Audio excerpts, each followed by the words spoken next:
Bonsoir, capitaine Ross. Merci beaucoup, de nous accorder un petit temps.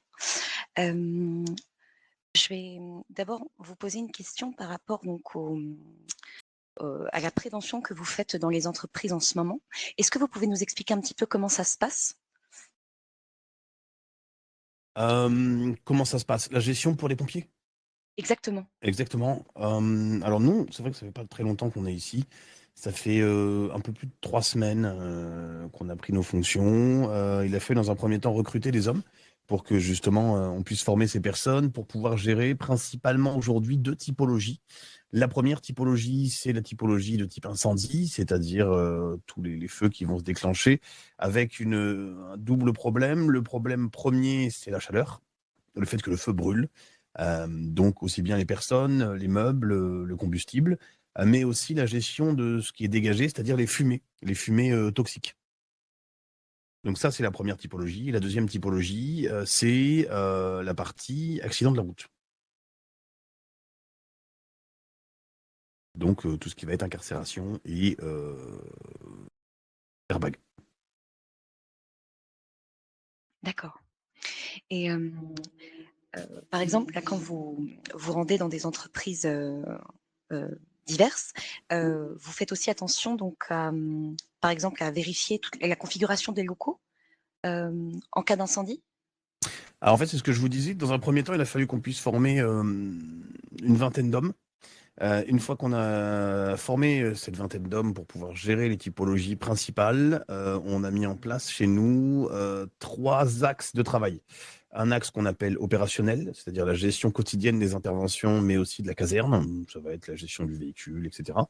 On a toute une partie formation, toujours former plus chez nous, mais aussi pouvoir former en externe, notamment, tous les salariés d'entreprise, du public ou du privé, qui le souhaiteraient, la population en général, sur toutes nos thématiques, que ça soit incendie, toxicité des fumées, accident de la route, comment se comporter, que faire si j'en suis, présent.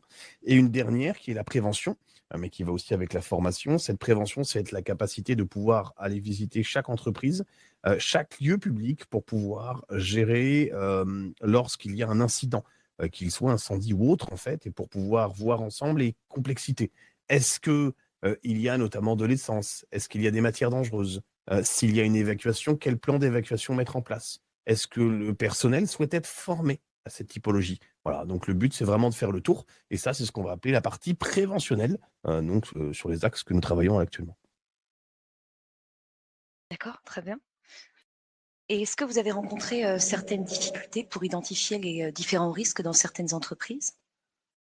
Bah, des complexités, c'est qu'il faut voir non pas comme un ensemble, mais chaque entreprise, chaque fonction publique est différente. Au Il y aura des matières chez un, qui sont, dangereuses qu'on ne retrouvera pas chez l'autre. Il faut pouvoir voir le bâtiment tel qu'il est, les gens comment ils fonctionnent et on n'est pas là pour leur dire en fait: «C'est pas bon, on ferme tout», on est là pour les accompagner, leur dire: «Faites attention à tel point. Si ça arrive, dans ce cas-là, vous ferez bien attention que ça risque de brûler un peu plus par là». Le but, il est vraiment d'accompagner les gens, pas d'être, dans la restriction ou, dans la punition, en fait, hein. L'idée, c'est vraiment, encore une fois, d'accompagner les gens. OK, merci beaucoup pour ça. Hem, est-ce que vous souhaitiez ajouter quelque chose par rapport à l'aspect prévention autour des entreprises? Bah, non, non, rien de particulier. C'est-à-dire que le côté préventionnel, c'est le fait de pouvoir vraiment, non seulement voir chaque entreprise différemment pour savoir comment agir, combien de points d'eau on a, comment on peut voir les choses, mais aussi de pouvoir accompagner. Donc, on aura une mise en place d'une formation, en fait, qui devrait arriver pour tous les salariés d'entreprise, du public et du privé, sur tous ces axes-là. Donc, c'est une formation qui sera faite, je pense, d'une heure et demie à la caserne et on va en proposer le matin, l'après-midi et le soir. D'accord. Hem, on souhaitait, également, vous poser une question. Alors là, pour le coup, c'est plus par rapport à, à l'emplacement de la caserne, et aux dernières fusillades, par exemple, qui ont pu se passer en ville, récemment. Votre caserne se trouve près d'un groupe criminel. On se demandait si vous aviez pu être impacté, de près ou de loin par, les différents dangers, dus à cet emplacement? Heu, alors nous, on n'a pas ressenti de danger particulier. On a eu l'occasion de rencontrer, des groupes criminels. divers et variés un petit peu partout. On est aussi allé à leur rencontre pour leur expliquer qu'aujourd'hui, nous, notre rôle, c'était d'intervenir en cas d'incident. D'incident, comme je vous ai déjà dit, hein, les mêmes typologies qu'habituellement, et de voir avec eux que fait-on. Si ça brûle chez eux ou s'il y a une voiture où les airbags ont pété, qu'est-ce qu'on fait? Est-ce qu'on rentre? Est-ce qu'on rentre pas? Est-ce qu'on laisse cramer? Et naturellement, en fait, bah, d'eux-mêmes, ils ont dit, bah oui, c'est vrai que vous n'êtes pas les policiers. Alors, hein, bah oui, non, on n'est pas les policiers, on n'a pas d'armes, on n'est pas dans la même optique, en fait. Donc aujourd'hui, on a pu travailler, on travaille en confiance avec aussi bien les entreprises que des groupes criminels, en fait. Nous, on est là pour pouvoir apporter à la population, et apporter à la population, c'est être capable de comprendre chaque personne. Donc, alors c'est vrai qu'on entend des coups de feu de temps en temps, pas très loin de chez nous, mais c'est pas, on se sent pas en danger pour autant, c'est-à-dire qu'on n'est jamais visé. Il n'y a pas une balle perdue dans la caserne, quoi.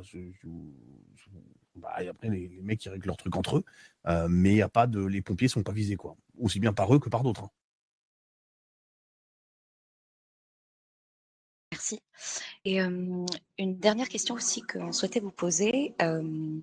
On avait eu l'information comme quoi il y avait eu des différends entre le LSFS et le LSES et qu'il y avait une réunion de médiation pour pouvoir pallier au problème. Est-ce que, est-ce que les soucis ont été résolus? Est-ce que vous avez pu vous entendre sur certains points qui pouvaient être compliqués? Bon, c'est une question de point de vue, en fait. Une réunion de médiation, ça a été plus une réunion entre services qu'une réunion de médiation. Et il y a eu des incompréhensions, je pense, et puis des différences de point de vue. Je pense qu'à un moment donné, il faut prendre les gens dans leur globalité, et c'est bien de les valoriser. Valoriser qui ils sont et ce qu'ils font. Et ça pose un souci quand certaines personnes bah, ne valorisent pas les autres. À un moment donné, il faut être capable de voir que quand on travaille, on n'est pas tout seul, il y a du monde avec nous. Ok, merci beaucoup. Eh bien, écoutez, je vous remercie, Capitaine Ross, de nous avoir accordé ce temps pour vous Eh ben, interviewer. merci à vous.